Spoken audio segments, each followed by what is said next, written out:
আমাদের এক আচার্যের কাছে একজন গিয়ে বলছে, বাবা শান্তি চাই, আমাকে কি করে শান্তি পাবো আপনি সেই বিধান করুন। তখন বলছেন, এই যে শান্তি চাই, এই চাওয়াটা ছেড়ে দাও, তাহলে শান্তি পাবে।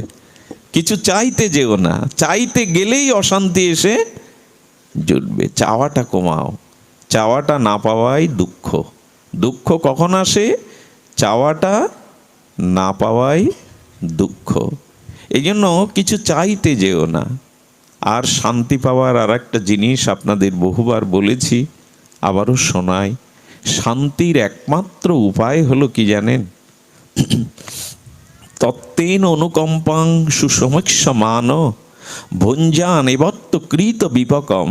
ব্রহ্মা বলছেন অনাদিরাদি গোবিন্দকে, প্রভু আমাদের পূর্ব জন্মের কর্মফলের যে প্রারব্ধ রচনা হয়েছে, সেই প্রারব্ধ অনুযায়ী আমার জীবনে অপমান আসুক, দুঃখ আসুক, লাঞ্ছনা আসুক, প্রতিকূল অবস্থা আসুক, কিন্তু আমি যেন কৃপা মনে করে মেনে নিতে পারি।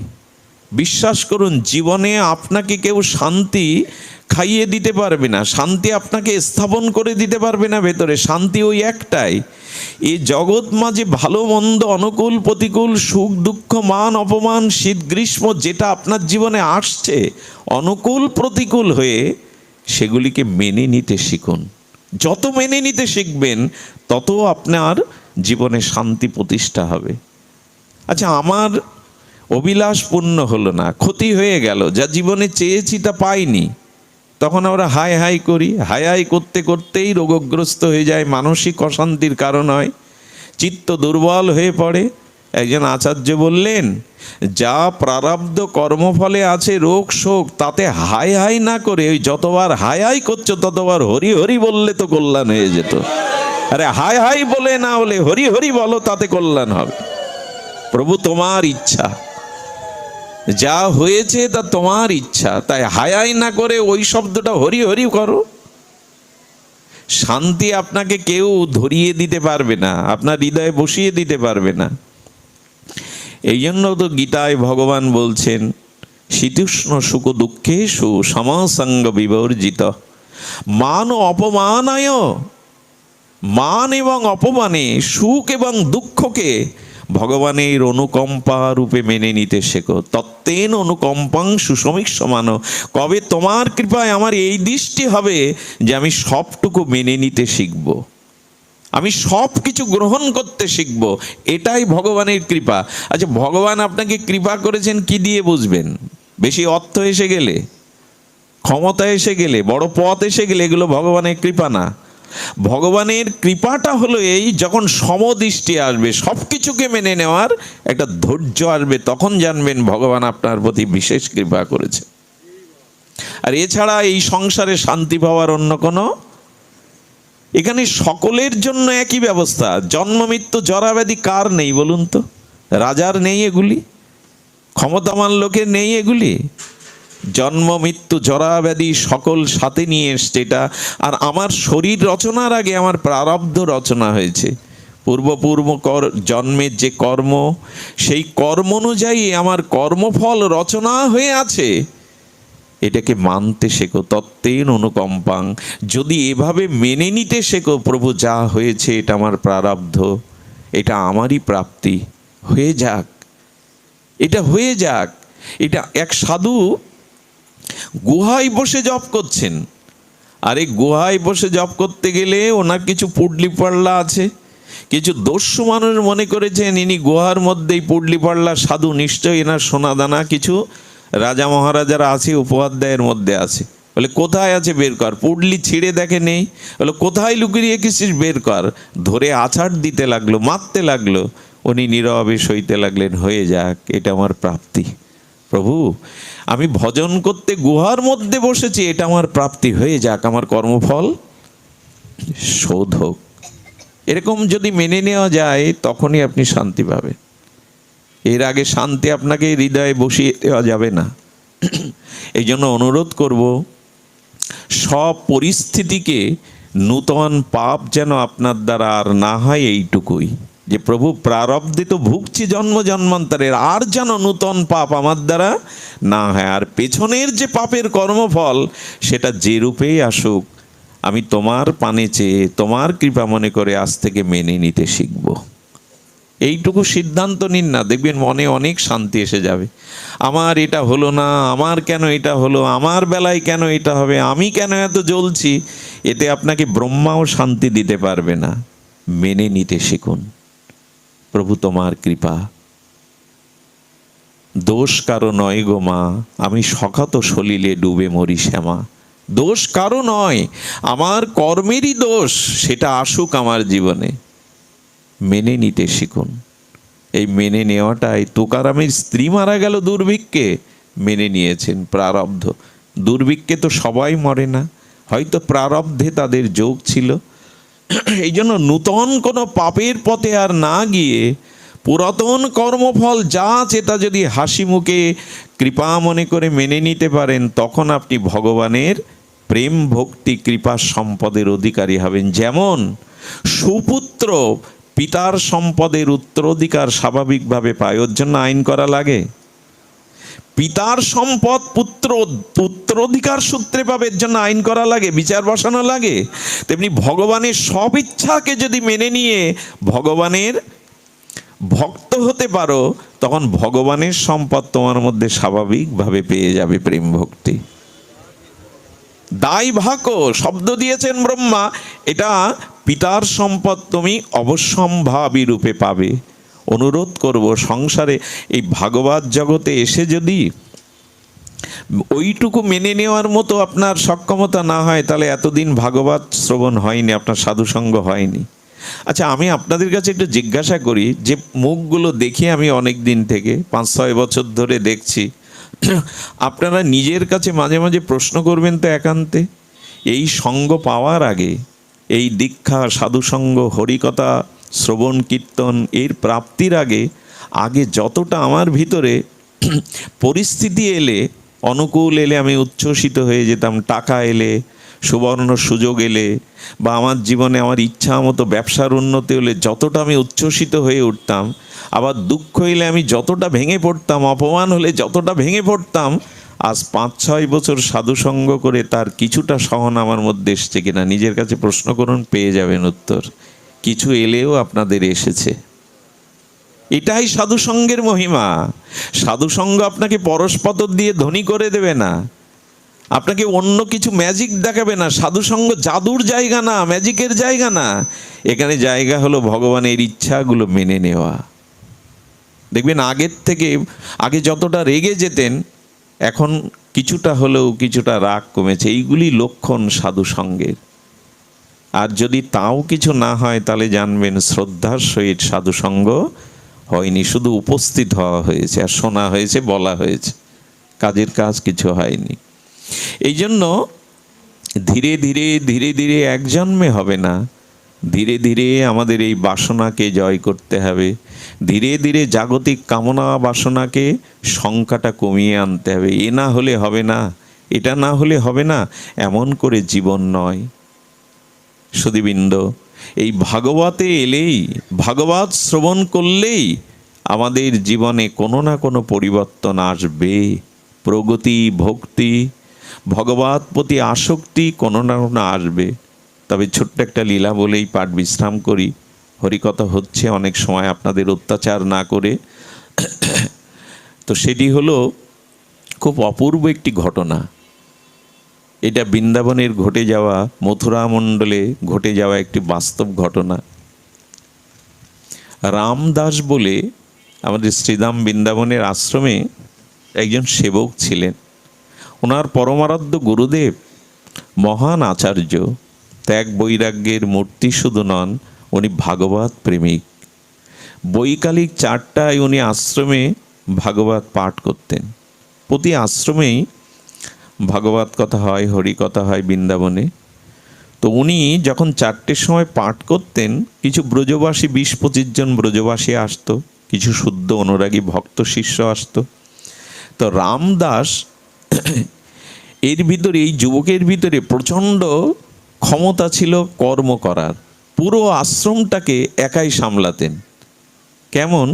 থালা বাসন মাজা, রন্ধন করা, পরিষ্কার পরিচ্ছন্ন করা, সেবার দ্রব্যগুলো গোছানো, সব কাজ করতেন, খুব ধ্যান দিন। কিন্তু একটাতে তার অনীহা ছিল, এই ভাগবত পাঠে। এটা তার মাথায় ঢুকতো না, এটা সে পছন্দ করতো না। অথচ সমস্ত আশ্রমের কর্মগুলো সে একাই সম্পন্ন করত। তো যখন পাঠ চলতো, ওটা ওর ভিতরে ভালো লাগতো না। ও করতো কি জানেন? ও তখন কাজ করত, থালাটা রাখতো, থালাটা মাজতো, ঝাড়ু দিত। এতে করে ভাগবতের বিঘ্ন। তো গুরুমাজ বলছে, কিরে রামদাস, আরে কাজটা তো পাঠের পরে করতে পারতিস, অথবা আগে করতে পারতিস, পাঠে বিঘ্ন কেন করছিস? বলে, দেখো আমি পাঠ টাট বুঝি না, এইখানে কাজগুলো করতে হবে আগে পরে না, এখনই করতে হবে, তাই করছি। তুমি তোমার মতো পাঠ করো গুরুদেব, আমার দিকে চাইতে যেও না। কিছু মানুষ আছে দেখবেন, তারা কোনো পরিবেশে তাদের স্বভাব বদলাতে পারে না। যেমন একজন যদি খুব উচ্চস্বরে কথা বলা অভ্যাস থাকে, দেখবেন সে সবখানেই তার স্বভাব প্রকাশ করে বসে। সব জায়গায় তো সমভাবে চলতে নাই, কিছু জায়গায় নিজেকে নিয়ন্ত্রণ করতে শিখতে হয়। কিন্তু স্বভাব এমন জিনিস, যার ভিতরে যে স্বভাব আছে ওটা সব পরিবেশে বেরিয়ে পড়ে। হ্যাঁ, স্বভাব থাকলেই তো বাইরে প্রকাশ হবে। তো কি হয়েছে, ও স্বভাববশতই করত। গুরুদেব মনে মনে খুব রুষ্ট হতেন, কিছু বলতেন না, কিন্তু মনে মনে কষ্ট পেতেন। ওর ভাগবতে রুচি হলো না। আমি বহুবার বলেছি, আপনি দান করেন, পুণ্য করেন, তীর্থযাত্রা করেন, সত্র খুলে আপনি লোকে চাল ডাল দান করেন, পুণ্যকর্ম যাগযজ্ঞ করেন, কিন্তু এগুলি ভগবান বা দেবতা গ্রহণ করেছে কিনা বুঝবেন কি করে? আপনি যা করলেন এতদিন, দান ধ্যান যাগ যজ্ঞ তীর্থ পর্যটন শুভকর্ম, গরিব দুঃখীর দান, তো এগুলো ভগবান বা দেবতা গ্রহণ করেছে কিনা বুঝবেন কি করে? বুঝবার একটাই উপায়, তা নাহলে গ্রহণ করেননি, দেবতাও করেননি, ঈশ্বরও গ্রহণ করেননি। তার একটাই কেবল থার্মোমিটার যেমন তাপমান যন্ত্র জ্বর মেপে দেয়, তেমনি বুঝবার একটাই উপায়, সাধু সঙ্গে হরিকথাতে তার রুচি হয়েছে কিনা। যদি সাধুসঙ্গ হরিকথাতে রুচি হয়, তাহলে জানবেন পূর্বের কর্মগুলো স্বীকার করেছে দেবতা ভগবান। আর ভগবত কথা সাধু সঙ্গে যদি রুচি না হয়, পূর্বে জন্ম জন্মান্তরের যত শুভ কর্ম, ওটা এখনো দেবতা বা ঈশ্বর স্বীকার করেননি। এটা ভাগবতী বলছেন, শ্রম এবই কেবলম। শ্রম কেবলই হয়ে যাবে, কাজের কাজ হবে না। এই জন্য যতদিন মহৎ সঙ্গে, সাধু সঙ্গে, শুদ্ধ ভক্ত সঙ্গে হরিকথাতে রুচি না জন্মাচ্ছে, পিপাসা না জন্মাচ্ছে, ততদিন কোনো যাগ যজ্ঞ পুণ্য কর্ম সফল হয়নি, আপনার ভগবান গ্রহণ করেননি। সবই পুংসাং বিশ্বাস কেন কথা সুজা, নৎপদায়েদ যদি রতিং শ্রম এবহি কেবলম। এটি ভাগবতজি বলছেন। তো এর রামদাসের ভাগবতে রুচি নেই। একদিন গম্ভীর বিষয় আলোচনা হচ্ছে, সব শ্রোতারা নীরব। বাবাজির চোখে জল। ও করেছে কি, সহ্য না করতে পেরে ওই বড় বড় কাঁসার থালাগুলো পাকা মেজের উপরে ফেলে দিচ্ছে। আর তাতে করে এরকম বিকট শব্দে ভাগবত, ওখানে আর পাঠের পরিবেশ থাকলো না। বাবা বড় ব্যথা পেলেন। রামদাস, এখন আর ওগুলো করার সময় হলো তোমার? আচ্ছা, ভক্তরা বসে হরিকথা শুনছে, হরিকথা বিঘ্ন হচ্ছে। বললেন, দেখুন, যারা কাজে ফাঁকি দেয় তারাই আশ্রমের বসে বসে হরিকথা শোনে। কাজ ফাঁকি দেওয়ার জন্য একথা বলে বসেছে। বসে বসে শুনলে তো আর কাজ করতে হবে না, আমি ওসব তালে নে, আমার কাজ করতে দিন। গুরু মহারাজ কষ্ট পেয়ে বলে বসেছে, আগামী জন্মে তুই বানর হয়ে জন্মা, তোর হরিকথাতে ভাগবতে রুচি হলো না। উনি মুখ থেকে খুব ব্যথা পেয়ে বলে ফেলেছেন। কি ঘটলো জানেন? এই সেদিনের ঘটনা, বৃন্দাবনে, বেশি দিন আগের নয়। 1 সপ্তাহ পর ওর জ্বর এলো, প্রকট জ্বরে ওষুধ ডাক্তার কাজ করলো না, মারা গেল। এরপর থেকে গুরু মহারাজ চিন্তায় পড়ে যেতেন। 2 মাস কোনো পাঠ করেননি, ভাগবত খোলেননি। 2 মাস পরে ওর অন্ত্যেষ্টিক্রিয়া করলেন, বৈষ্ণব সেবা করলেন, মহতের সেবা করলেন, সব কাজ পারলৌকিক বৈষ্ণবীয়ভাবে শুদ্ধভাবে করার পরে 2 মাস পর কিছু ভক্তরা এসে ব্রজবাসীরা হচ্ছে, বাবা আপনার শ্রীমুখে ভাগবত আমাদের শুনতে যে বড় হৃদয়ে ইচ্ছা জাগে, আপনি আবার শুরু করুন।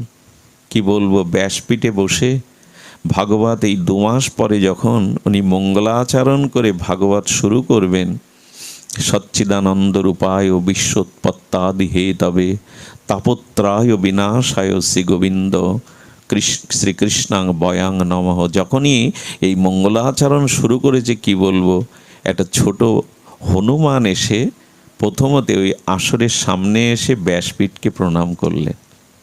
ব্যাসপীঠে উঠে উনি আচার্যকে, ব্যাসদেবকে অর্থাৎ ব্যাসপীঠে আচার্যকে প্রণাম করে সামনে হাত জোড় করে বসলেন। বাবা ওর দিকে তাকিয়ে আছে, তাকিয়ে দেখে এই যেমন আপনারা বসেছেন শ্রদ্ধালু হয়ে, উৎকর্ণ হয়ে, ও হাত জোড় করে বসে গেছে। বাবা ভাগবত পাঠ করছেন, করতে করতে করতে করতে দেখছে ওর চোখ দিয়ে বিন্দু বিন্দু জল গড়িয়ে পড়ছে, ওর চোখ দিয়ে বিন্দু বিন্দু জল গড়িয়ে পড়ছে। এভাবে প্রতিদিন পাঠ শুনতে আসে। এইভাবে পাঠটা 6 মাস পরে ভাগবত যেদিন বিশ্রাম হলো, 18,000 শ্লোকের ভাগবতের অন্তিম শ্লোক হলো নাম সংকীর্তনং যস্য সর্বপাপ প্রণশনম প্রণম দুঃখ সমন স্তাং হরিং পরম। যেই ভাগবত পূর্ণাহুতি দিয়ে ভাগবত বন্ধ করলেন, কি বলবো আপনাদের, বানরটা ওখানেই দেহ রেখে মারা গেল। এর আগে ভাগবত যখন উনি পাঠ করতেন, মাঝে মাঝে গুরুদেব চিনতে পেরেছিলেন আসলে এই হলো সেই রামদাস। গুরুদেব বলেছিল, তোর ভাগবতে রুচি হলো না, বানর হয়ে জন্মা। বানর হয়ে এসেছিল, কিন্তু যেহেতু তার গুরু সেবা ছিল, ভজন ছিল, তাই ওই রূপে ওই স্থান ত্যাগ করতে পারিনি। মৃত্যুর পরে এই দেহ পেয়ে পূর্ব ভজন স্বীকৃতিতে ওর অনুভূতি এসেছিল, সাধু সঙ্গে ভাগবত শ্রবণ ছাড়া নিজের উদ্ধার, নিজের কল্যাণ হবে না। এই জন্য শ্রোতার আসনে এসে বসতো। আর গুরু মহারাজ চিনতে পেরে বলছো, রামদাস তুমি শুনছো? হুঁ করে উত্তর দিত। বানররা যেমন উত্তর দেয়, হুঁ করে উত্তর দিত। রামদাস ভাগবত শুনছো? গুরুদেব বলতেন, এই দেখো, যাকে আমি ত্যাগ করেছিলাম, অভিসম্পদ করেছিলাম মনের দুঃখে, আজ রামদাস, আজ ওর নামও রেখেছিলেন রামদাস। আর সেই হরিকথা শুনতে শুনতে উত্তর দিতেন, চোখে জল ফেলতেন। মনে মনে ভাবতেন, গুরুদেব গত জন্মে বড় ভুল করেছি, ভাগবতে রুচি হয়নি, সাধু সঙ্গে রুচি হয়নি, তাই বানর রূপ ধরে এসেও ভাগবত শুনতে শুনতে ভাগবতও যেদিন বিশ্রাম হলো, সেই দিন সেই ভাগবত কৃপাতে উনি নিত্যধামে গমন করলেন। বাবাজি মহারাজ এই বানরটাকে যমুনার কূলে নিয়ে গিয়ে তার অন্ত্যেষ্টিক্রিয়া করে মহৎ সেবার আয়োজন করলেন, বৈষ্ণব সেবার আয়োজন, ভাগবত পারায়ণের আয়োজন করে তার আত্মার কল্যাণ হলো। সমস্ত কর্ম সেরে গুরুদেব কাঁদছিলেন আর বলছিলেন, রামদাস ভাগবতের মহিমায় উদ্ধার হলি, কেন আগে থেকে তোর ভাগবতে রুচি আসেনি রে? তবে সেই ভাগবত তোর আত্মকল্যাণ করলো, মঙ্গল করলো। তাই অনুরোধ করব, শুদ্ধ ভক্ত মুখে শুদ্ধ সাধু সঙ্গে ভাগবত শুনুন। এই ভাগবত যত যত আপনার কর্ণ দিয়ে প্রবেশ করবে, তত আপনার চিত্ত শুদ্ধ হবে। আমাদের এই নবদ্বীপে সমাজ বাড়িতে বাবাজি মহারাজ বিকালে পাঠ করতেন। আর এই পাঠ করতে করতে একটা কুকুর আসতো, উনি তাকে ভক্ত মা বলে ডাকতেন। একবার নবদ্বীপ পরিক্রমা করতে করতে করতে করতে কুকুরটাও পরিক্রমা করত, কুকুরটাও সাথে সাথে যেত। বাবাজি বলতো, ভক্ত পূর্বজীবনে সাধু ছিল, কোনো অপরাধের কারণে এই জন্মে এই দেহ পেয়েছে, কিন্তু ভক্ত একাদশীতে অন্ন পেত না। সেই বড়াল ঘাটে কুকুরটি একদিন হরিকথা শুনতে শুনতেই দেহ ত্যাগ করেছিলেন। আমি বহু পূর্বে পাঠে এটা উল্লেখ করেছি। তো সেই কুকুরের মহোৎসব বাবাজি মহারাজ দেখলেন যে ভক্তমা হরিকথা শুনতে শুনতেই জগৎ থেকে চলে গেল। উনি বুকে করে নিলেন, কেঁদে কেঁদে বললেন, ওরে সাধু সঙ্গে হরিকথা শুনতে শুনতে তোর মহাপ্রয়াণ হলো, এটা হয়তো আমাদের ভাগ্যেও নেই, এমন ভাগ্য হয়তো আমাদেরও হবে না। আচ্ছা ভেবে দেখুন তো, এই হরিকথা শুনতে শুনতে, এই সাধু সঙ্গ করতে করতে যদি এমনি কোনো দিন আমার ওই ভাগবত বলতে বলতে আপনাদের শুনতে শুনতে শরীর ছেড়ে যায়, এর থেকে বড় প্রাপ্তি আর হতে পারে না। পরীক্ষিত মহারাজ বলছেন, ছিল সুখদেব গোস্বামীকে বলছেন, হে মহারাজ, সর্প এসে যদি আমাকে দংশন করে, আপনি হরি কথা বন্ধ করবেন না, কৃষ্ণ কথা। ওই হরি কথা শুনতে শুনতে তক্ষক আমাকে দংশন করুক, আমি হরি কথা শ্রবণ করতে করতেই, কৃষ্ণ রসামৃত পান করতে করতেই যেন যেতে পারি। এই জন্য ভগবানের কাছে প্রার্থনা করবেন, প্রভু এমন কোন সাধু সঙ্গেই যেন দেহটা চলে যায়। সংসারে স্ত্রী পুত্রের মুখে চেয়ে জগৎ থেকে চলে যেতে অনেকেই চায় যে আমার মৃত্যুর সময় সব কাছে থাকুক, কিন্তু ওই সময় স্ত্রী পুত্রের মুখ দেখে গেলে কি হবে গো, আরো মায়ায় জড়িয়ে যাবে। এমন ভাগবত আসরে এমন হরিকথার মুচ্ছ নাই, যদি শরীর ছাড়া যায়। তো কুকুরটাকে, ভক্ত মাকে বুকে নিয়ে বাবাজি মহারাজ কাঁদছেন আর বলছেন, ওহ ভাগ্য, কি ভাগ্য তোর। বাবাজি মহারাজ সিদ্ধান্ত নিলেন, আমি ওর জন্য মহোৎসব করব। এই দেখুন, উনি বৈষ্ণবীয় মতে ওই কুকুরের, ভক্ত মায়ের, কুকুর বলতে দিতেন না, ভক্ত মা বলতো, ওর জন্য নিমন্ত্রণই পাঠালেন। সমস্ত নবদ্বীপবাসী বৈষ্ণব গোস্বামীগণকে নিমন্ত্রণ করে এলেন। আগামী কাল দুপুরে আর ভোগ মহোৎসব হবে ভক্তমার। সব আচার্যরা, সব গোস্বামীরা, ভক্তগণ ভাবল ভক্ত মার উৎসব মানে আর বড় বাবাজি ডেকেছেন, সাক্ষাৎ নিতাই মূর্তি, সাক্ষাৎ নামের মূর্তি। সবাই এসে কি শুনলো জানেন? ভক্ত মা মানে কোনো ভক্ত না, এটা কুকুরের মহোৎসব। সবাই মুখ ফিরে চলে গেল। শেষ পর্যন্ত নবদ্বীপে থেকে কুকুরের মহোৎসব পাবো আমরা? কুকুরের কখনো মহোৎসব হয়? সবাই ফিরে গেল। বাবাজি মহারাজ বললেন, ভোগ লাগানো হয়েছে হয়েছে, কিন্তু কেউ তো কুকুরের মহোৎসবে প্রসাদ না নিয়ে ফিরে গেছে। বাবাজি তখন বললেন, আবার ডেকে এসো। কেউ সাড়া দেয়নি জানেন, কেউ সাড়া দেয়নি। বাবাজি মহারাজ নিতাই চাঁদের সামনে গিয়ে বলছেন, ও তো ভক্ত ছিল, ও তো ভক্ত ছিল, যেই প্রার্থনা করেছেন, কি বলবো আপনাদের। যাকে নিমন্ত্রণ করতে পাঠানো হয়েছিল নিতাই দাস নাম নিষ্ঠ, তাকে বলেছিল ওর স্বজাতি পাই কুকুর যাকে দেখবে পথে ঘাটে গড়াই কাপড় দিয়ে নিমন্ত্রণ করবে। প্রথম প্রথম দেখা গেল যখনই বাবাজি মহারাজ নিতাইয়ের সামনে কাঁদছেন, তোমার মহোৎসবে কেউ এলো না, ভক্ত মায়ের মহোৎসবে। আপনাদের বলবো কি, 400 কুকুর এসেছিল, কোথা থেকে কেউ জানে না। আচ্ছা, কুকুর 400 এক জায়গায় হলে নীরব থাকে? বাবাজি মহারাজ বললেন, ওদের আসন দাও। আসন দেয়া হলো, ওদের পাতা দেয়া হলো, প্রসাদ দেয়া হলো। ওরা ভদ্রভাবে প্রসাদ পেয়ে চলে গেল। যখন এই দৃশ্য নবদ্বীপের বাতাসে ছড়িয়ে পড়ল, সমস্ত মহাত্মাগণ, সমস্ত সাধুগণ দেখছে পৃথিবীতে এই ঘটনা দ্বিতীয় ঘটেনি। 400 কুকুর এসে বাবাজি মহারাজের প্রসাদ পাচ্ছেন ভগবানের। তাও তাদের মধ্যে ঝগড়া নেই, তাদের মধ্যে কোলাহল নেই। সবাই বসে বসে এই দৃশ্য দেখে অভিনব বাবাজি মহারাজের নিতাই চাঁদের করুণা দেখে সব মহাত্মারা বলল, বাবা ভুল হয়ে গেছে, আমরাও প্রসাদ পাবো, আমরাও প্রসাদ পাবো। বলা হয় কত অলক্ষ্যে দেবতারাও হয়তো ওই রূপে এসেছিল। দেখুন, যেদিন সাধু সেবা হবে, বৈষ্ণব সেবা হবে, সেদিন কোনো কুকুরের গায়ে হাত দেবেন না, কোনো প্রাণীকে তাড়িয়ে দেবেন না। একবার লোকনাথ বাবাকে বলেছিল তার এক শিষ্য বলেছিল, আমার মায়ের শ্রাদ্ধে বাবা যদি একটু আসতেন, এক মুঠো অন্ন আপনাকে আমি সেবা করাতে পারতাম। বহু অনুরোধের পর লোকনাথ বাবা বলল, যা, আমি সময় হলেই যাব তোর বাড়িতে। উনি প্রসাদের থালা গুছিয়ে পথ দিকে তাকিয়ে আছেন, বাবা আসবে, লোকনাথ বাবা আসবে। হঠাৎ ওই থালাতে একটা কুকুর এসে মুখ দিল, আর বাঁশ ছিল, লাঠি ছিল, পিটাতে লাগলেন, কিন্তু কুকুরটা যায় না। মার খেয়েও অন্নটা খেয়ে চলে গেল, কিচ্ছু বলল না। পরের দিন অভিমান বুকে নিয়ে বলছে, বাবা ভক্তকে কথা দিলেন, গেলেন না তো। বলেন, তোর ভুল হচ্ছে রে, আমি গিয়েছিলাম, তোর রাখা প্রসাদও পেয়ে এসছি, শুধু প্রসাদ পাইনি, তোর দেওয়া মারও খেয়ে এসছি আমি। পিঠটা আগলা করে দেখা গেল সমস্ত আঘাতের চিহ্নগুলো ওনার পিঠে উঠে। কে কোন রূপে সাধু সেবায় আসে, এটা আমরা বুঝতে পারি না, আমাদের অত দূরদৃষ্টি নেই। এই জন্য যেদিন বাড়িতে সাধু সেবা হয়, কোনো প্রাণীকে কষ্ট দেবেন না, কাউকে উপেক্ষা করবেন না। ওই দিন কত দেবতারাও এসেছিল ওই রূপে বাবাজি মহারাজের নিতাই চাঁদের প্রসাদ নিতে। সব বাবাজিরা পেল, ধন্য ধন্য করে নবদ্বীপের সব যখন ধন্য করছে, রাত্রি বাবাজি মহারাজ নামে বসেছে, হঠাৎ একটা কুকুর এসে দরজায় উকি দিয়েছে। দরজা খোলার সাথে সাথে যে নিমন্ত্রণে গিয়েছিল তাকে ডেকে বলতো, দেখতে একে চিনতে পারিস কিনা? বললেন, বাবা নবদ্বীপে আমি প্রথম ভক্তমায়ের এই স্বজাতীয় একেই নিমন্ত্রণ প্রথম করেছিলাম, ওই শেষে এসছে, কিন্তু বাবা আর তো কোনো প্রসাদ নেই।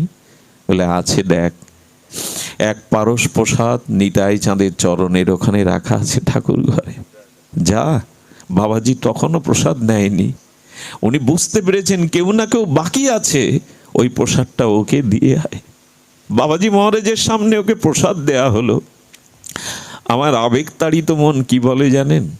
কোনো অপরাধে, কোনো মহা অপরাধে যদি কুকুর জন্ম হয় হোক, কিন্তু এরকম বৈষ্ণবের ধারে যেন যেতে পারি, এরকম শুদ্ধ ভজনশীল বৈষ্ণবের ধারে যেন যেতে পারি। যদি বৈষ্ণবের দ্বারের কুকুরও হওয়া যায় না, ওই হরিনাম পাবো, ওই প্রসাদ পাবো, ভাগবতের শ্রবণ পাবো, এ করেই হয়তো কোনো গতি হবে। এই জন্য ভক্তরা প্রার্থনা করেন, হইতাম যদি বৈষ্ণব দ্বারেরও কুকুর, প্রসাদ দিয়ে তরায়েতেন বৈষ্ণব ঠাকুর। বৈষ্ণব ঠাকুর তো দয়ালু, এত দয়া তাদের, কাউকে তারা উপেক্ষা করে না। এই জন্য জীবনে সাধু সঙ্গ আর হরি কথাকে এটা হৃদয়ে নিয়ে নিন। যেখানে যতটুকু সংসারে সময় ফুরিয়ে যাচ্ছে, এ সংসারে সময় বড় সংকীর্ণ হয়ে আসছে, যাওয়ার আগে অন্তত হরি কথা সাধু সঙ্গে একটু রুচি আনুন, তাহলে দেখবেন জীবনের বহুত কল্যাণ সাধিত হবে।